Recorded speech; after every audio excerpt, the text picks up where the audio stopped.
ఒకప్పుడు ప్రపంచంలోని మనుషులందరూ ఒకే భాష మాట్లాడేవారు. ఒకే భాష వల్ల అందరూ ఒకరినొకరు సులభంగా అర్థం చేసుకునేవారు. అందరూ కలిసే జీవించేవారు. ఈ ప్రజలు ప్రయాణం చేస్తూ చీనారు దేశానికి వచ్చారు. వారందరూ కూడా మనం ఇక్కడే ఉండిపోదాం అని అనుకున్నారు.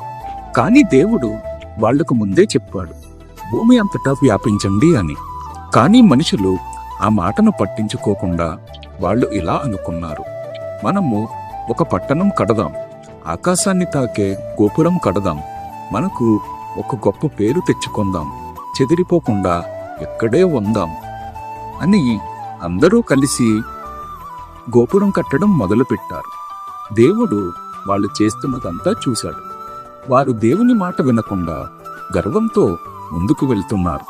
దేవుడు వాళ్లను నాశనం చేయలేదు, కానీ వాళ్ల గర్వాన్ని ఆపాలని దేవుడు వాళ్ళందరూ ఒకే భాష మాట్లాడుతున్నారు కాబట్టి దేవుడు వారి భాషలను తారుమారు చేశాడు. అప్పుడు ఒకరు మాట్లాడింది మరొకరికి అర్థం కాలేదు. వాళ్ళు కలిసి పని చేయలేకపోయారు.